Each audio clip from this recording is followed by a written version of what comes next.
साथियों नमस्कार, जोहार। जीटी रोड लाइव में आपका स्वागत है। मैं हूं अभिषेक सिंह। साथियों, आज सीधी बात, नो बकवास, सीधे चलेंगे हम लोग घाटशिला। घाटशिला में जब जब जिस तरह की घटनाक्रम होती गई, वैसे वैसे हम आपको हर चीजें बताते चले गए। आज भी इस पे विस्तृत चर्चा करेंगे। आप फ्रेम में हमारे साथ देख रहे हैं, हमारे पॉलिटिकल एडिटर शैलेंद्र सिन्हा जी भी हैं।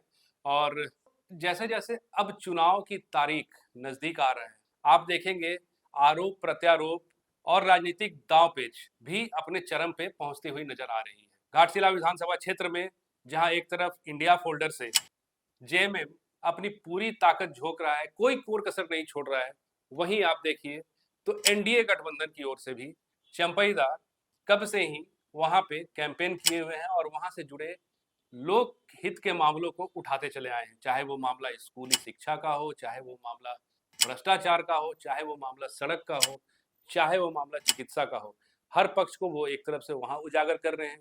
वहीं दूसरी तरफ सोमेश सोरेन के पक्ष में तमाम जेएमएम के बड़े बड़े दिग्गज वहां पर कैंप किए हुए हैं। ताजा घटनाक्रम में एमटी राजा और झारखंड अल्पसंख्यक आयोग के अध्यक्ष हिदायतुल्लाह खान, साथ ही साथ हाफिजुल हसन, ये भी वहां कैंप किए हुए थे।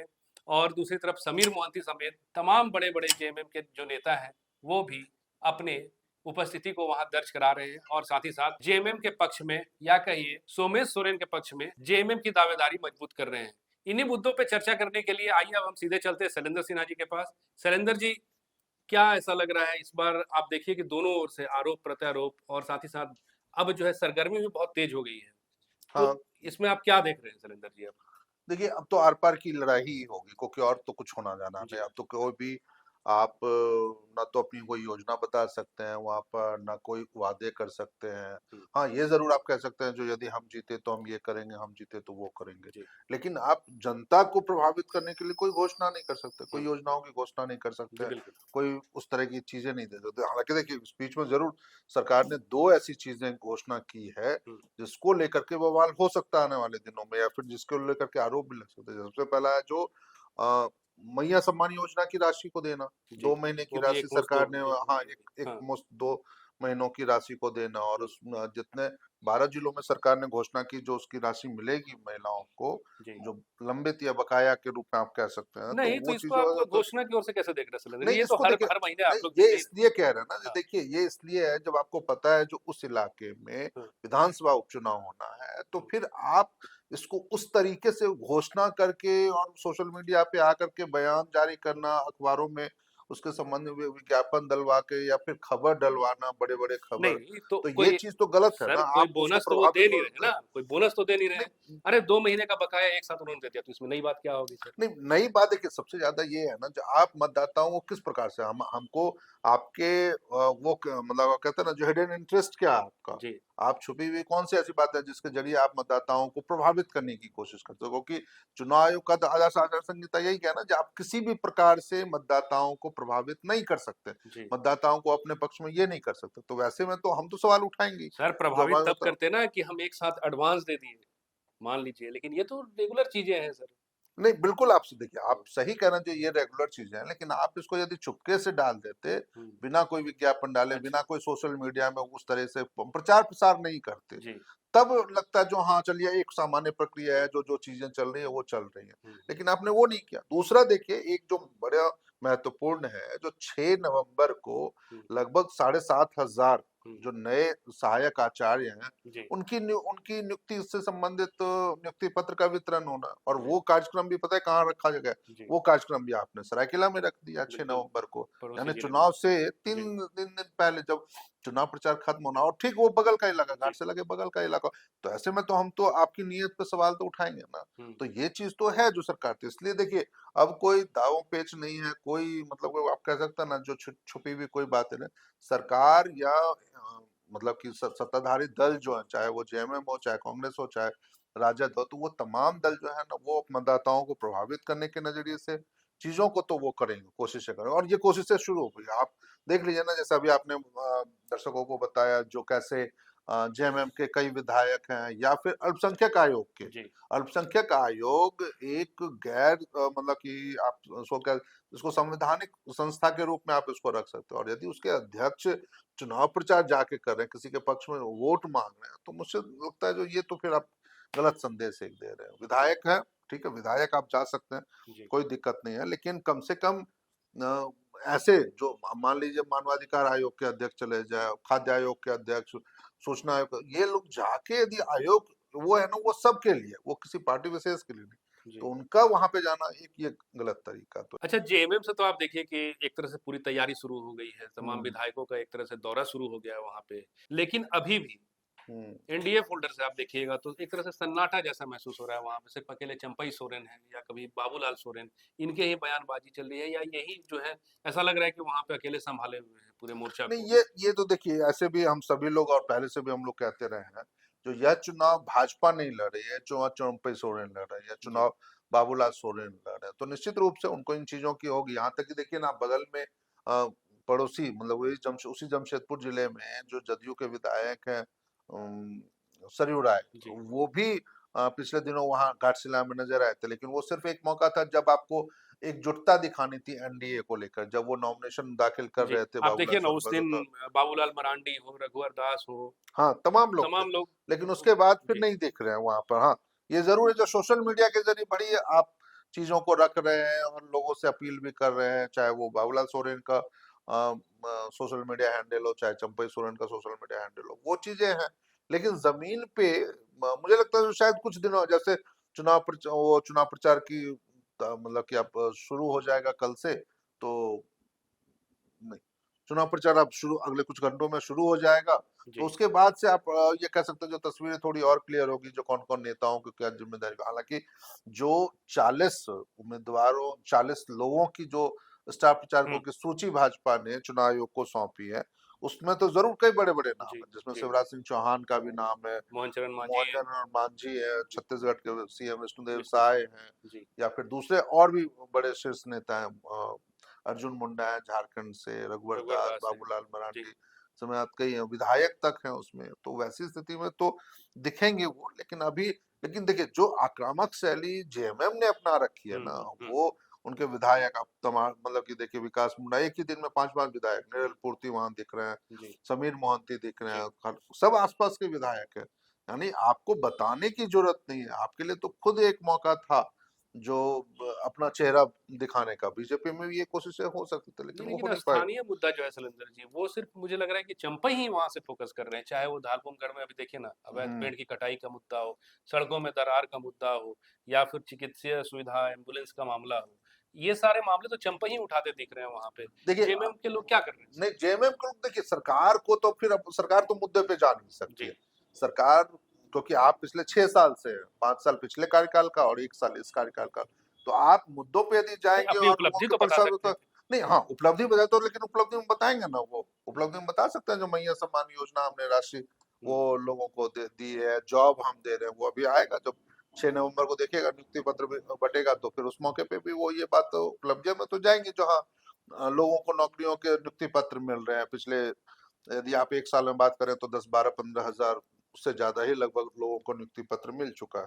तो ये तो उपलब्धियां बताएंगे, लेकिन ये घाटशिला की उपलब्धियां नहीं, जी, क्योंकि जी, चुनाव यदि घाटशिला का है, हाँ, घाटशिला विधानसभा का है, तो वहां की उपलब्धियां नहीं, वहां की समस्याओं का, या वहां आपने पिछले 1 साल में कितने करोड़ की योजनाएं वहां पे लागू हुँ, की, या वहां पे दिया आपने उस इलाके के लोगों को, उसकी जानकारी आप नहीं दे पाएंगे। वो अभी क्या, आप अगले पूरे चुनाव प्रचार के दौरान आपको वो नहीं देखने को मिलेगा।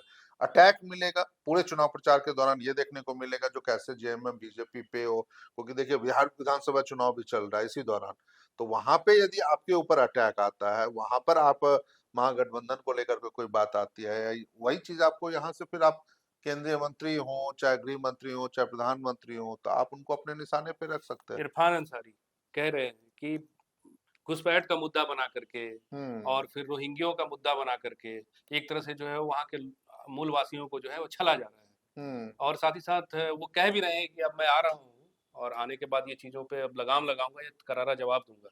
लेकिन वही कांग्रेस से वहाँ के जो लोकल विधायक या लोकल राज्यसभा सांसद रहे हैं या लोकल विधायक रहे हैं, प्रदीप बालमुचु, वो क्यों शांत नजर आ रहे हैं? देखिए प्रदीप बालमुचु की तो अपनी अंदरूनी राजनीति, क्योंकि प्रदीप बालमुचु खुद चुनाव लड़ना चाहते थे, कई कोशिशें भी उन्होंने की, पार्टी को मनाने की कोशिश की, सार्वजनिक मंचों पर एक दो बार अपने इस दर्द को जाहिर किया, लेकिन जब पार्टी ने स्पष्ट कर दिया जो नहीं, हम्म, वहां पे जेएमएम को ही सपोर्ट किया जाएगा और वही चुनाव लड़ेगी, क्योंकि सिटिंग सीट उनकी है, सहानुभूति वोट उनके पक्ष में जा नहीं सकता है, तो तो पार्टी ने गठबंधन है वो ना ज्यादा। शैलेंद्र जी, गठबंधन में हाँ, वो लेकिन भी देखिए है। देखिए हाँ, यहाँ पे है ना, यहाँ बड़े भाई की भूमिका में जेएमएम है, जी, और आप बहुत छोटे भाई की भूमिका में, सिर्फ छोटे भाई भी नहीं है, बड़े बहुत छोटे, क्योंकि सीटों की संख्या आपके बगैर भी सरकार, कहिए तो झारखंड में कांग्रेस के बगैर भी सरकार चल सकती है आज की डेट में, यदि जी, कांग्रेस के पास मामले को अड़े रहने के लिए या अपनी मांगों पे बातों रखने के लिए वो नहीं था मौका, तो इसलिए कांग्रेस या पार्टी का नेतृत्व जो था वो प्रदीप बलमुचु के साथ इस मुद्दे पर तो कम से कम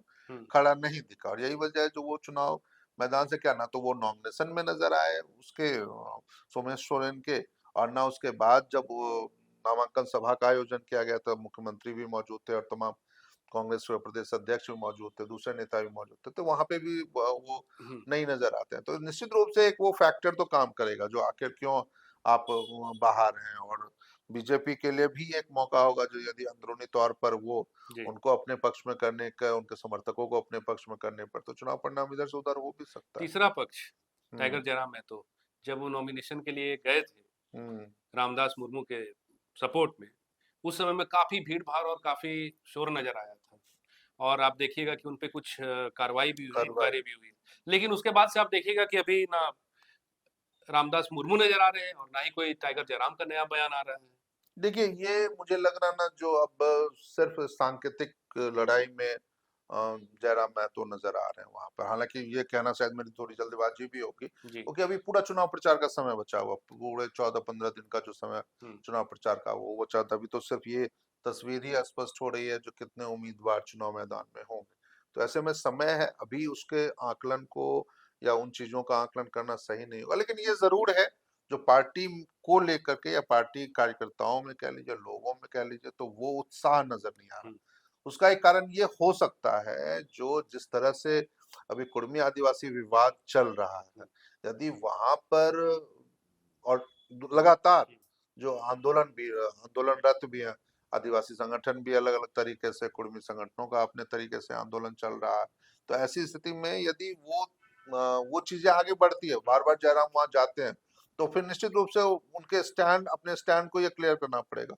जो वो आदिवासियों के साथ खड़े हैं वहां, क्योंकि वहां पे जी, जी, आदिवासियों जी, बहुल इलाका है, और वहां पे उनके मतदाता ज्यादा है, तो फिर आप क्या, यदि आपका स्टैंड वहां क्लियर हो जाता है इन इस मुद्दों पर, तो इसका आपको नुकसान उठाना पड़ सकता है, तो बहुत ज्यादा शायद उनके लिए बहुत ये भी नहीं होगा, आसान भी नहीं होगा, जो वो पूरे 14-15 दिन वहां पे कैंप करके चुनाव प्रचार करें, या दूसरे पार्टी नेताओं के लिए स्टैंड, क्योंकि जिस तरह से कुर्मियों के आंदोलन में हम्म, जयराम महतो की पार्टी स्पष्ट रही है और मुखर रही है, जी और बिल्कुल। सामने फ्रंट पे आके उन्होंने चुनाव लड़ा, तो वो उनके लिए मुसीबत होता है, तो शायद मुझे लगता है जो जयराम उससे बचना चाहेंगे, और वो कंप्लीट जो चुनाव प्रचार की कमान है या चुनाव प्रचार का जो रूपरेखा है, मतलब दशा दिशा जो भी है, वो रामदास मुर्मू स्वयं संभालेंगे, पिछली बार भी वो चुनाव लड़े थे और अच्छा खासा उनको समर्थन मिला था, तीसरे स्थान पे भी रहे थे, 8,000 से ज्यादा वोट मिले थे। अच्छा शैलेंद्र जी, चुनाव आयोग ने एक बड़ा ही कड़ा दिशा निर्देश भी जारी किया है, जिसको पूरा नहीं करने पे